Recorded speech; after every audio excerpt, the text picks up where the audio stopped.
Remember when you could grab a teen burger for under $3 and your biggest worry was whether you'd get the window seat? Those days are gone, and so are a bunch of restaurants you probably forgot existed until right now.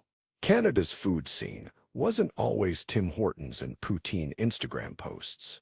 We had our own roster of chains that defined entire childhoods, employed half your high school, and served food that probably shouldn't have been legal but tasted incredible anyway. Then one day, without warning, they vanished. Poof, gone, like they never existed. So buckle up, because we're about to take a trip down memory lane. And fair warning, this might hurt a little. These are 10 iconic Canadian food chains that don't exist anymore. Number 10. Lick's Home Burgers and Ice Cream. Let's kick things off with the place that turned ordering a burger into a full theatrical experience. Lick's wasn't just a restaurant, it was a vibe, a whole personality. Walking into a Lick's meant you were about to witness staff members dancing, singing, and generally losing their minds while making your food. The energy was infectious, like someone spiked the milkshakes with pure enthusiasm. Founded in 1980 by a guy who clearly understood that Canadians will forgive almost anything if you're entertaining enough, Lick's built its reputation on fresh, never-frozen beef and a sauce lineup that had people coming back like it was a controlled substance. The guac sauce? Legendary. People would literally buy bottles of it to take home because apparently eating a normal burger at home without guac was considered a crime against taste buds. But here's the thing about being unique. You're either wildly successful or you crash spectacularly. Lick's tried expanding across Ontario in the 90s, and for a while, it worked. They had locations everywhere. Shopping malls, downtown Toronto, even the suburbs where the most exciting thing that usually happened was someone jaywalking. Then, the 2000s happened. Competition got fierce, expansion got expensive, and suddenly, maintaining that high-energy, made-to-order experience at every location became impossible. One by one, the locations started closing. By 2015, the original flagship location in Leaside shut down, and with it went an era. There are technically still 2 Lick's locations hanging on, but let's be honest, it's not the same. It's like your favorite band doing a reunion tour when only one original member shows up. Sure, the name's the same, but the magic. Number 9. Mr. Greek Mediterranean Grill. You know those restaurants where your mom would take you after swimming lessons because she was too tired to cook and needed something that wouldn't make her feel guilty about not going home? That was Mr. Greek. Not technically extinct everywhere, but compared to what it used to be, it might as well be a memory. This chain dominated the casual dining scene in Ontario through the 80s and 90s. They served massive portions of souvlaki, Greek salad big enough to feed a family of 4, and rice that somehow tasted better than anything you could make at home, despite being literally just rice. The genius of Mr. Greek was that it felt authentic enough for Greek families to approve, but accessible enough that your painfully Caucasian friend named Tyler would suggest it for dinner without feeling intimidated. That's a difficult balance to strike. Too authentic, and you scare away half your customer base. Too watered down, and you lose credibility. But the restaurant industry is brutal. The 2000s brought a wave of fast casual Mediterranean chains that could serve similar food faster and cheaper. Mr. Greek's dine-in model started feeling old-fashioned. Why sit down for 45 minutes when you could grab a wrap and go? The chain shrank dramatically. Most locations closed. The few that remain are shells of what they once were, operating in a world that's moved on without them. Number 8. Wally's. If you grew up in Western Canada and never experienced the pure chaos of a Wally's birthday party, did you even have a childhood? This place was the Canadian answer to Chuck E. Cheese, except somehow more unhinged. Wally the Walrus was the mascot, a character who looked like he'd been through some things, but was determined to give kids a good time anyway.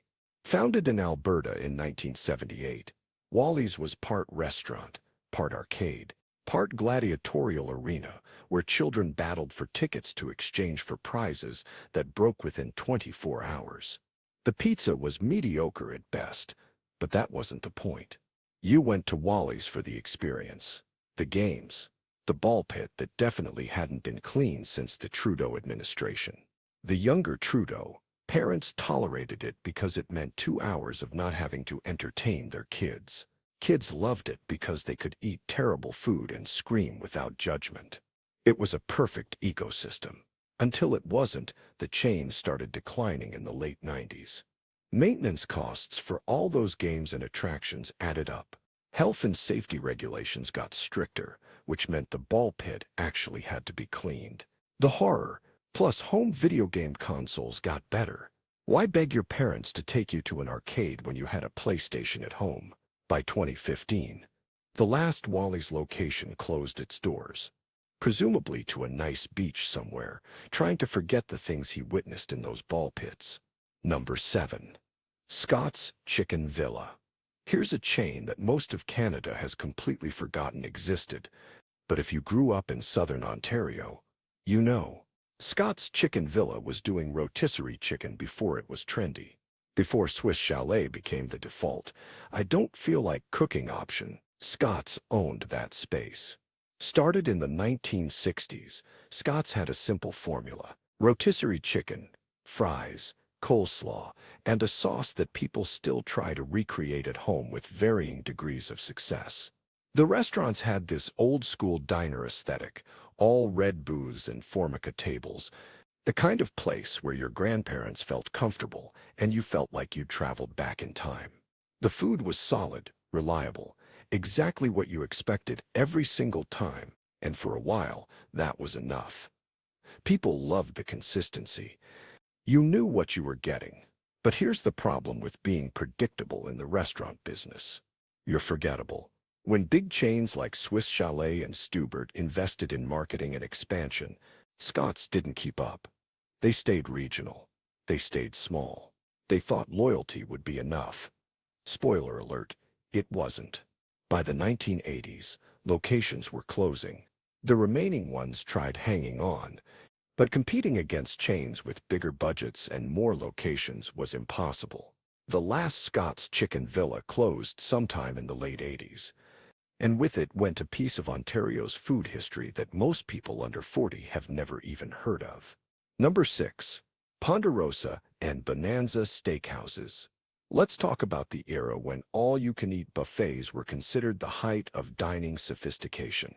Ponderosa and Bonanza were everywhere in Canada during the 70s and 80s.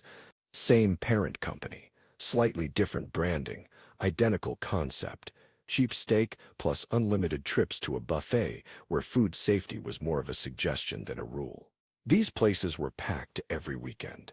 Families would roll up, order the cheapest steak on the menu, then destroy that buffet like locusts descending on a cornfield.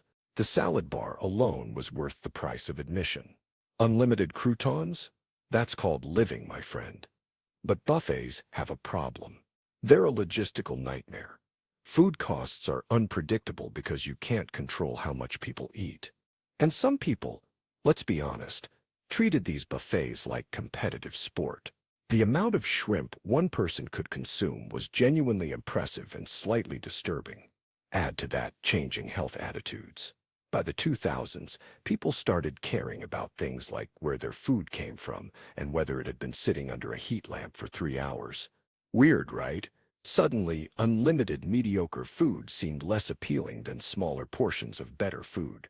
The Canadian locations started closing in the 90s.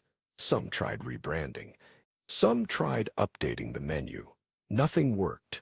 The last few Bonanza locations in Canada closed in the early 2010s stuff, ending an era when all you can eat was a battle cry, not a health concern. Number 5. Grand and Toy Cafe. Wait. You're thinking, Grand and Toy? The office supply store? They had a cafe? Yes. Yes, they did. And it was better than it had any right to be. During the 90s, Grand and Toy decided that people shopping for staplers and printer paper might also want a sandwich. Revolutionary thinking. They opened cafe sections in several locations, mostly in Ontario, serving surprisingly decent coffee and food that was way better than typical corporate cafeteria fare. The genius was the captive audience. You're already in the store buying office supplies for work. Why not grab lunch? It was convenient. It was quick. And because expectations were so low, anything above barely edible felt like a win. But here's the thing about niche business models. They're niche for a reason. Grand and Toy was an office supply company trying to be a restaurant. When actual coffee chains like Second Cup and Timothy's started expanding aggressively, suddenly the cafe and the stapler store seemed less appealing. The cafes quietly disappeared in the early 2000s. No tearful goodbyes. They just stopped existing, and most people didn't even notice.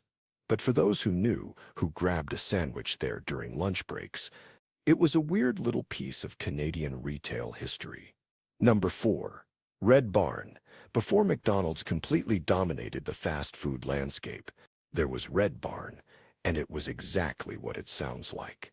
A restaurant shaped like a barn. Red, because subtlety was not a priority. Started in the United States, but expanded into Canada in the 1960s, Red Barn served burgers, fried chicken, and the kind of fast food that was actually fast. The buildings were distinctive, impossible to miss. Giant barn-shaped structures that screamed, "We sell food here," from a mile away. The menu was simple. Burgers were called barn busters, because of course they were. The fried chicken came in a bucket. Everything was cheap, filling, and tasted like nostalgia feels now. Kids loved it because barns are inherently fun. Parents loved it because feeding a family of 4 cost less than a tank of gas. Red Barn's problem was being in the wrong place at the wrong time.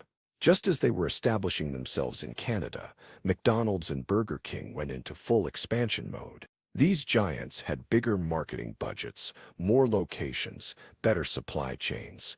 Red Barn tried competing on charm and novelty, but that only gets you so far when Ronald McDonald is on every TV screen. By the mid-70s, Red Barn locations were closing across North America. The last Canadian location shut down in 1978. Some buildings were converted into other restaurants. Some were demolished. A few still stand, repurposed into completely different businesses, silent monuments to a simpler fast food era. Number 3. Zeller's Diner. Zeller's wasn't just a department store. It was a cultural institution. And inside almost every Zeller's was a diner that served food your mom would definitely not approve of, which made it taste even better.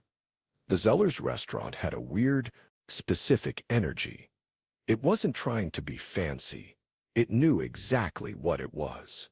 A place where exhausted shoppers could sit down, rest their feet, and consume a burger that cost less than most of the merchandise in the store. The decor was aggressively 70s, even well into the 2000s. Brown and orange everywhere. But the food hit different. Maybe it was the nostalgia. Maybe it was the low expectations. Maybe it was just genuinely decent for what it was. The grilled cheese was perfect. The fries were always fresh. And the milkshakes were thick enough to require genuine effort to drink, which is exactly how a milkshake should be. When Target bought Zeller's in 2013 and started converting locations, those diners vanished. Target didn't want them. They wanted clean, modern, distinctly un-Canadian stores. And we all know how well that worked out for them. Target failed spectacularly in Canada, leaving empty buildings where Zeller's once thrived. The Zeller's diners became collateral damage in a corporate takeover that benefited absolutely no one. Sure, Zeller's is trying to make a comeback now through the Bay, but those diners? Gone forever. You can't recapture that specific combination of questionable health codes and childhood joy. Number 2. Druxy's famous deli. Downtown Toronto used to be Druxy's territory. If you worked in the financial district in the 80s and 90s, you ate at Druxy's. It wasn't optional. It was practically a cultural requirement. Founded in 1978, Druxy's built its empire on deli sandwiches that were absolutely massive. We're talking sandwiches so big you needed a structural engineering degree to figure out how to eat them. Corned beef stacked so high it defied physics. Pastrami piled with reckless abandon. The formula was simple but effective. Fresh ingredients, generous portions, fast service. You could get in and out during a lunch break, which for downtown workers was essential. No one had time for a sit-down meal. Druxies understood that. They optimized every part of the experience for speed without sacrificing quality. At its peak, Druxies had over 30 locations across Ontario. They were printing money. Then Subway happened, and Quiznos, and every other fast casual sandwich chain decided to flood the market. Suddenly, competition was everywhere. Druxies, which had been unique, was now just another option. The chain started shrinking in the 2000s. Locations closed one by one. By 2013, Druxies filed for bankruptcy. The remaining locations shut down, ending a 35-year run that defined lunch for an entire generation of Toronto office workers. Some people say you can still smell pastrami in those old locations. Others say that's just wishful thinking and poor ventilation. Harvey's wait, you're saying. Harvey still exists. There's one near my house right now. Okay, technically yes. But the Harveys you know today is not the Harveys that defined Canadian fast food.